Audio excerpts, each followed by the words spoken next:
And I was talking to David Neves a little bit earlier. He's a research associate from the Institute for Poverty, Land and Agrarian Studies. We talk about the levels of poverty in South Africa that's deepened a lot.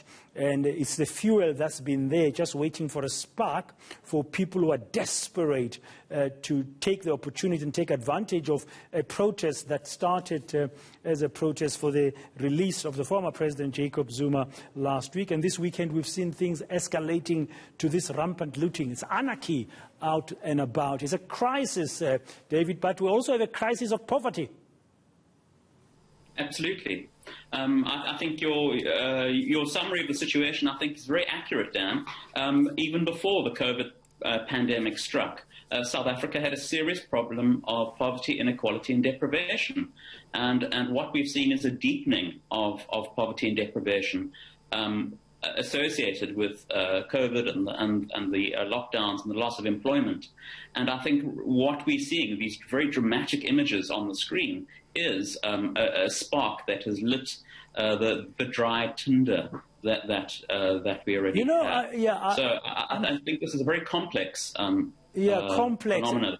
And I'm thinking as you're talking, I know you're not a member of the governing party, but I'm thinking here, I mean, there's three terms that the governing party has used in the election campaign, election after election, for several elections, that they need to address, their policies need to address the triple challenges: poverty, inequality, and unemployment. But 27 years later, it doesn't seem like the policies have been effective. From your research, in terms of addressing poverty in particular, is it a lack of policies or clear policies or implementation, or have issues like corruption eroded the capacity of addressing in real terms, poverty?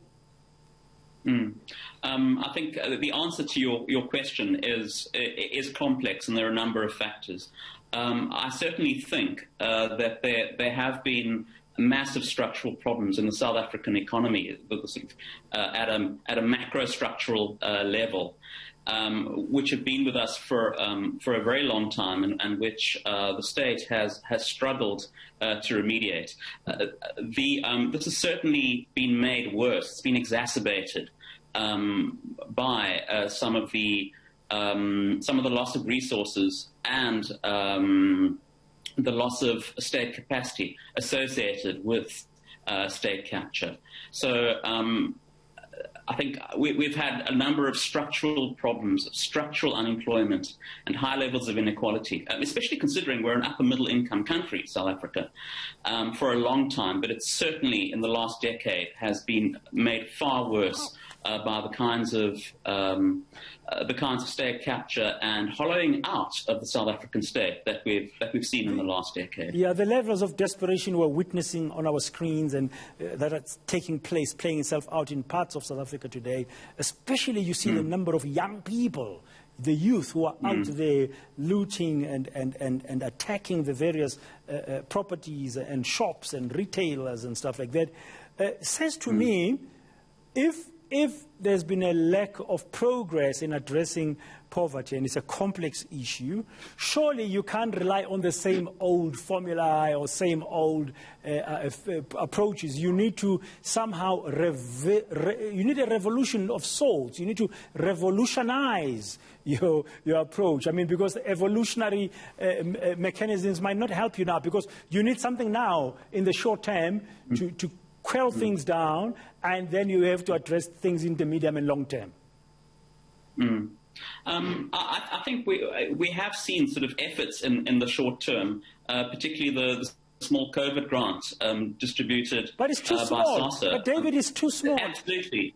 Too small, too few people, and it's a band-aid. It's a small ameliorative intervention which hasn't addressed them sort of massive and then you hear, problems.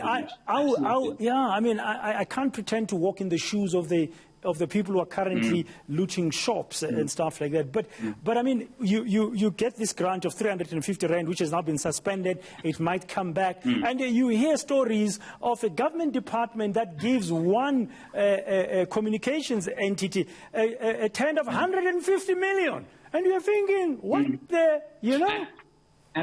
Absolutely, and I think with the very dramatic images that we're all seeing on our screens at the moment, this represents a challenge to the legitimacy of the state and the social compact, the implicit agreement between citizens and state. So I think these riots, the widespread looting, the challenges to the authority of the state, really need to be taken seriously, and sort of fundamentally, almost sort of spontaneous nature and anarchic nature of this looting. I think it really speaks to the crisis that we're in at the moment. Yeah, the crisis of poverty. And I mean, I know the soldiers are on the ground, and when I started the program I was thinking, the police are not coping, they need support. We need to quell the violence down, we need to stop the looting. That's fine, that's just for now. But as you said, how do you then engage with the citizenry in a way that's going to be empowering to find the right solutions to tackle poverty? And people need to see you act in that. It's not just saying it, or it's not about sloganeering anymore. Can't be.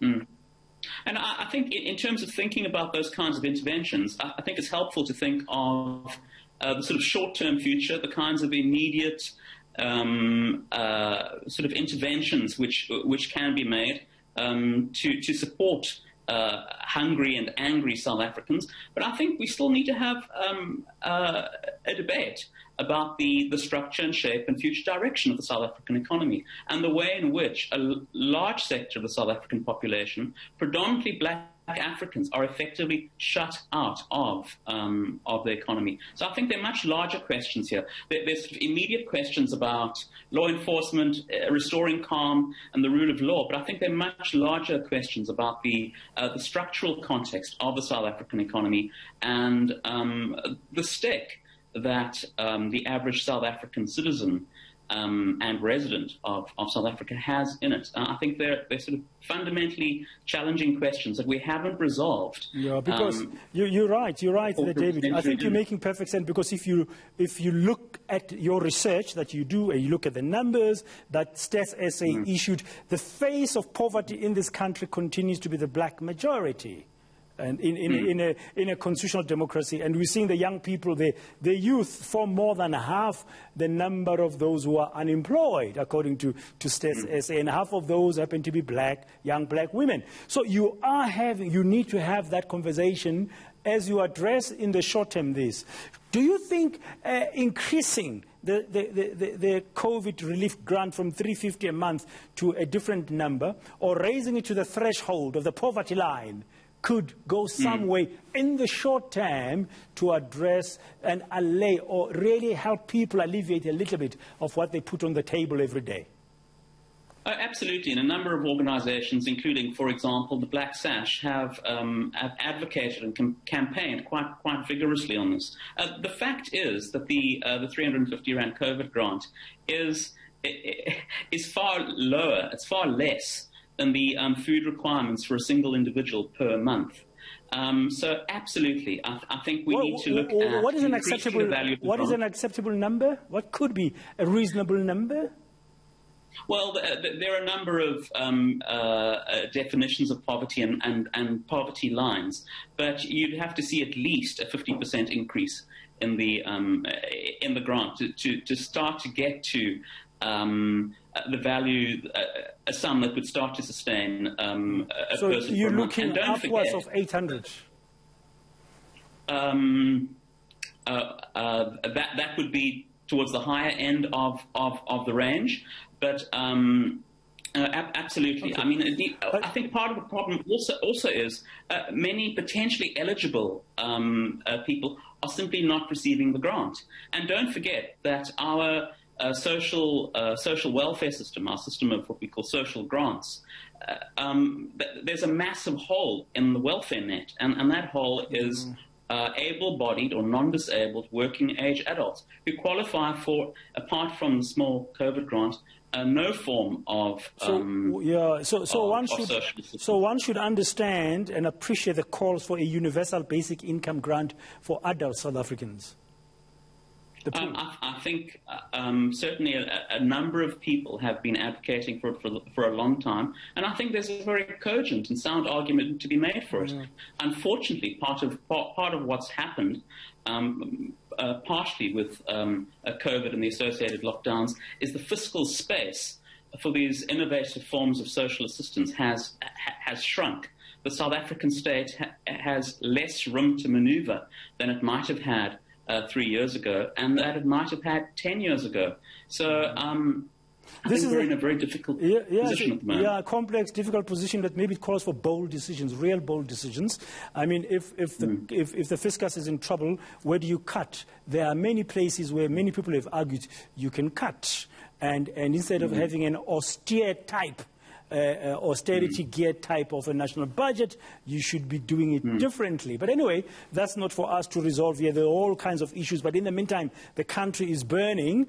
It is not yet a kind of you can't characterize this as a popular uprising, but it's definitely revealing the depth of how desperate people who are poor have become, that they use an opportunity like a protest for the release of the former president to really loot like we've seen. We haven't seen this before. Even the police today, sorry David saying earlier, they haven't seen this level of looting in the country and violence before. They've even come under attack themselves. Absolutely, and I think it's helpful to not simply view this violence and this unrest in terms of a prosumer protest. I think that was the spark. But in some respects, what we're seeing is the reaction of large numbers of poor, desperate and deprived people in extreme poverty reacting against that. So I view these in some respects as anti-poverty protests rather than simply prosumer protests. And I think that's how we need to start to understand some of these dynamics. And the pandemic that we're living in currently has exposed the levels of poverty very, very starkly. Absolutely, and deepened them, absolutely. Thank you very much, David Neves, for your time and patience throughout all that. We had to go to Jabulani Mall, where there was a live development there as people attacked some shops at that mall in Soweto.